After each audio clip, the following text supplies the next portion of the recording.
Well, welcome everyone. How are we all today? And you're visiting the Home Chemist. Thank you for coming on. And I've got someone very exciting on today to chat with. Anyone that knows me knows that I have been an aromatherapist for 30 years and chasing the best oil in the world. And when I saw this, what Russell was doing, I got really excited because I thought, here's a guy that's distilling in his own home. And so Russell, thank you for coming today. I'm super excited to have you on. Yeah, me too. Thanks. No worries. So Russell, tell me what, got you into, wanting to have your own still and, what got you into thinking, oh, I might try this and distill my own oils and tell us what plant did you first use? What was your first go at having making some hydrosol, making some oil? Right. So it really stemmed from my wife's aromatherapist as well, and she had a course in Auckland, and we double booked basically this introduction to distilling by a company, Olympics New Zealand. And so I said, oh, well, I'll go along. I sort of have been in the background since her training days and sort of have a basic understanding, and I'll go along and see what it's all about. And got there and it was amazing. They were distilling pine needles on the day and doing some other bits and pieces, and they had all the different copper stills set up. And I just fell in love with it from the first 5 minutes of being there. Distillation is sort of a process that I knew about from my working days in a distilling plant where we used to do synthetic resins and things like that I just understood the process, saw the copper stills and thought, wow, that's a cool idea, and we've got a nice little garden at home that we can maybe try this out on. So I put an order in for the small still, because the idea being that it's we didn't want to have a farm to have to feed this thing, so it was small steps, and we had to wait for a long time for it to arrive, but finally got here, and we had our plants growing in the meantime, so it was all good. And the first one we ran through it was lemon balm, which was really nice. So we tend to concentrate on distilling for the hydrosols. The oils come off as well. It's such a small still. We're talking so small quantities of oil, but the hydrosol has got the sort of same plant properties, and we're sort of using it for that purpose. And if I get any oils at all, then Melanie uses it in her practice as well. So, really that's cool. Awesome.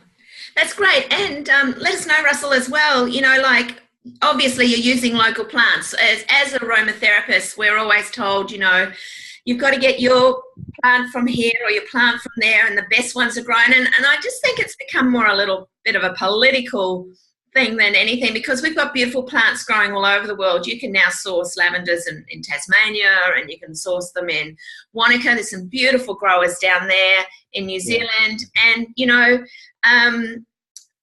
obviously you're using local, you're using what's in your backyard, which I just love.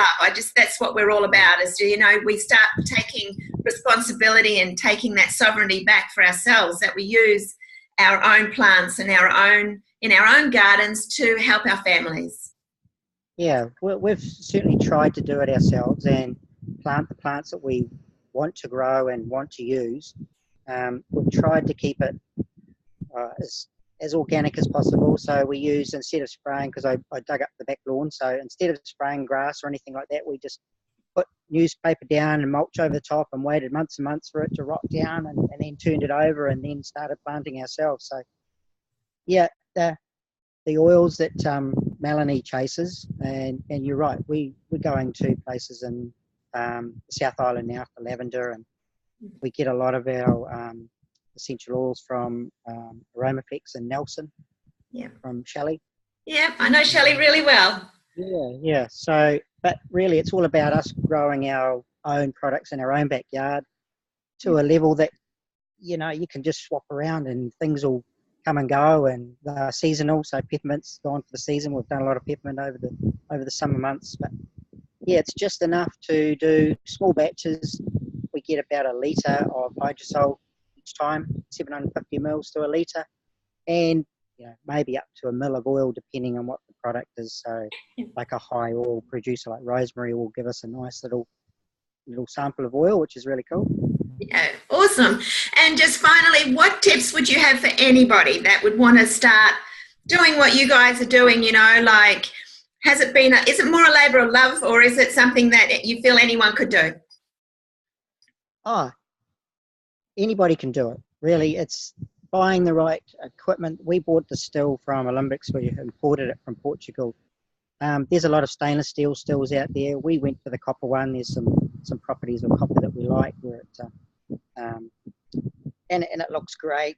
It's such a small item as well, so I've got it in a couple of suitcases and can move it around to anywhere. Like now I've got it set up in the garden. It's all just going away there. I'm just distilling some lemongrass now, but the tip is to probably keep it small, on a small scale. A lot of urban gardens can't sustain cropping your plants right down and devastating what you've gone hard to produce. So it's just keeping it small, lots of different varieties, and I just always got it going in the shed. The house smells great. Outside when we can, we do a few markets and have a few live distillations going, and it's really cool. Awesome. Well, thank you very much for your time today. I really appreciate it. So, guys, like if you want to start, getting your own stills up and running, like Russell and his wife are in lovely Taranaki, New Zealand, it is possible. It can be done. And thank you for coming on and sharing your wisdom with us. No problems. Thanks very much.